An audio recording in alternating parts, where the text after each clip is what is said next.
కొనుగోలు కేంద్రాలు తడిసిన ప్రతి గింజను కొనుగోలు చేయాల్సిన బాధ్యత ప్రభుత్వంపైనే ఉందన్నారు మాజీ మంత్రి కరీంనగర్ ఎమ్మెల్యే గంగుల కమలాకర్. లేనిచో పరిణామాలు తీవ్రంగా ఉంటాయని హెచ్చరించారు. అకాల వర్షాలతో తడిసిన ధాన్యాన్ని గంగుల పరిశీలించారు. తొలుత కరీంనగర్ రూరల్ మండలం నగునూరుకు చేరుకున్న గంగుల వరి ధాన్యపు కొనుగోలు కేంద్రాన్ని పరిశీలించారు. వెంటనే ధాన్యాన్ని కొనుగోలు చేయాలని జిల్లా అడిషనల్ కలెక్టర్తో మాట్లాడి రైతుల సమస్యను అప్పటికప్పుడు పరిష్కరించారు. అనంతరం అక్కడి నుండి బయలుదేరి చేగుర్తి గ్రామాన్ని చేరుకొని తడిసిన ధాన్యాన్ని పరిశీలించారు. తానే దగ్గరుండి ధాన్యాన్ని కాంటా వేయించి రైస్ మిల్లులకు గోదాములకు తరలించారు. ఈ సందర్భంగా మీడియాతో మాట్లాడిన గంగుల, ముద్దు నిద్రలో ఉన్న కాంగ్రెస్ ను మేము హెచ్చరించినప్పటికీ వారిలో మార్పు రాలేదన్నారు. బీఆర్ఎస్ హయాంలో కేసీఆర్ పాలనలో మే 5వ తేదీలోగానే కొనుగోలు పూర్తి చేశామన్న ఆయన, కాంగ్రెస్ పాలనలో మే మాసం చివరికి వచ్చినప్పటికీ 50% కూడా కొనుగోలు చేయలేదన్నారు. కొనుగోలులో అటు రైస్ మిల్లర్లపైన ఇటు అధికారులపైన ప్రభుత్వానికి నియంత్రణ లేకుండా పోయిందన్నారు. వర్షాలు పడితే రైతులు ఇబ్బందులు పడతారని ఆనాడే చెప్పామన్న గంగుల, ఇప్పుడు అకాల వర్షంతో తడిసిన ధాన్యం కొనుగోలు చేయమంటున్నారని ఆవేదన వ్యక్తం చేశారు. మీ జాప్యంతోనే ధాన్యం తడిసిందని, మీరు కొనుగోలు చేయకపోతే అధికారులు ఇంటి ముందు పారేస్తామని చెప్పడంతో ఇప్పుడు కొనుగోలు కేంద్రాలను రీఓపెన్ చేశారన్నారు. 2 రోజులు తడిసిన తడవన ప్రతి గింజను కొనుగోలు పూర్తి చేయాలని, లేకపోతే అధికారులు ఇంటి ముందే పోసి ఆందోళన చేపడతామని హెచ్చరించారు.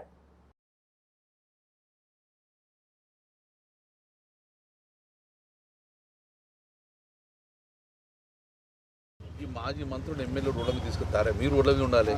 ఇంత ఘోరమా? రాత్రి వర్షం పడితే రైతు చచ్చిపోయే పరిస్థితి వచ్చింది. మీరు ఇంట్లో నిమ్మకం కూర్చుంటే ఎట్లా ప్రాబ్లం సాల్వ్ కావాలి? వీడియో కాలా?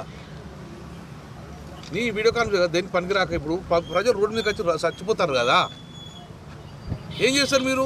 ఇప్పుడు మొత్తం తడిచింది ఇక్కడ నంగునూరులో కూర్చున్నా 43 కిలోలు పెడతాంటారు. మీరు మీ అడ్మినిస్ట్రేషన్ లేదు, మీరు ఒక్కరు సీజ్ చేసేది లేదు. రైస్ మిల్ ఎట్లా చెప్తుంటే ప్రభుత్వం నడుతుందా చెప్పండి మీరు? సరే, ఇప్పుడు నేను ఒక సలహా ఇచ్చిన ఏంటంటే, లారీలు లేకుంటే ట్రాక్టర్లు అరేంజ్ చేస్తాయి ఇక్కడిని అన్ని గ్రామాలలో. తర్వాత మీకు గోడౌన్ లేకపోతే ఇప్పుడు కరిమాల ఏఎంసీలో గోడౌన్ మాట్లాడినా, మీరు ఇవాళ రేపు షిఫ్ట్ కాకపోతే ఇంతకన్నా ఎక్కువ ఏం చేయలేము. హమాలు లేకపోతే మేమే మొత్తం ఎంతకన్నా ఏం చేయలేము. కానీ ఇవాళ రేపు ఖాళీ కాకపోతే మాత్రము మొత్తం వర్షాలు పడితే మొత్తం రైతులు మొత్తం ఈ రైస్ మిల్లు ఈ రైతులు అందరూ తీసుకొచ్చి మీ ఇంటికాడ కూర్చుంటాం సరిగా క్లియర్.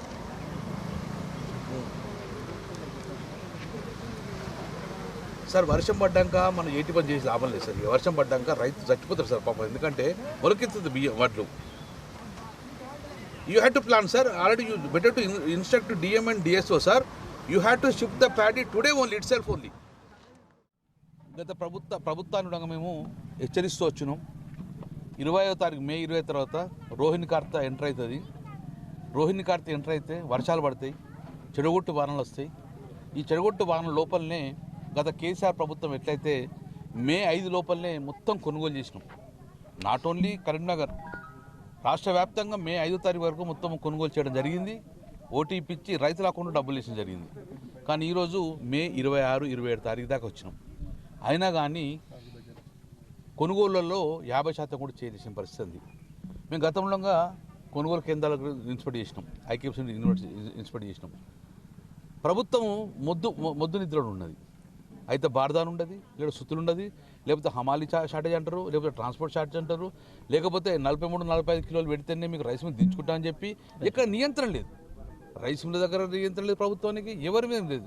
అన్నిటికీ పెట్టుకుని అటు చేసి ఒక రైతు పండించిన పంట సుమారు నెల 15 రోజుల దాకా కల్లాలో ఉంటే రైతు పరిస్థితి.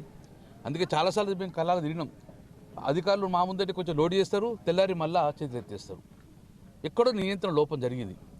మళ్ళీ చెప్పినాం మేము ఆ రోజు చూడంగా, వర్షాలు పడితే రైతు ఇబ్బంది పడుతుందని చెప్పినాం. అనుకున్నట్టే నిన్న కరీంనగర్లో అకాల వర్షం పడ్డది. ఇది రైతు పరిస్థితి, ఇది రైతు పరిస్థితి. తడిసిన ధాన్యం ఇప్పుడు ప్రభుత్వం ఏం చేసింది? వల్ల తడిసిన ధాన్యం మేము కొనమని చెప్పేసి ఇంటికాడ కూర్చున్నది వల్ల ఐకేఎం సెంటర్ అన్ని బంద్ పెట్టేసాం. కానీ మీరు బంద్ పెడితే మళ్ళీ వాళ్ళ వర్షం పడితే ఈ ఒక్క పంట పండించిన పంట అంతా కూడా పోతుంది. ఎవరు దీనికి బాధ్యులు? అందుకే ఈరోజు మళ్ళీ కల్లాలో తిరిగినాం. కరీంనగర్ మండలం, కొత్తపల్లి మండలంగా మేము తిరగడం జరిగింది. మేము ప్రభుత్వాన్ని డిమాండ్ చేసినాం, అధికారితో మాట్లాడినాం, నా ఎంబడి DM, DSOని పిలుచుకొచ్చుకున్నాం. మీరు రైతు పండించిన పంట ఎత్తకపోతే డెఫినెట్గా ఈ యొక్క పంట మొత్తం తీసుకొచ్చి మీ ఇళ్ళ ముందు వారెత్తా అని చెప్పిన. కలెక్టర్ ఇంటి ముందట, ఎందుకంటే మంత్రులు లెక్క లేరు ఇక్కడ, కలెక్టర్ ముందర చేసిండు వారెత్తా అని చెప్తే భయపడి ఇప్పుడు మళ్ళీ అన్ని రీఓపెన్ చేసిండ్రు. ఇప్పుడు ఒకవేళ రైస్ మిల్ దించుకోకపోతే మీరు గోడౌన్ తీసుకోండి.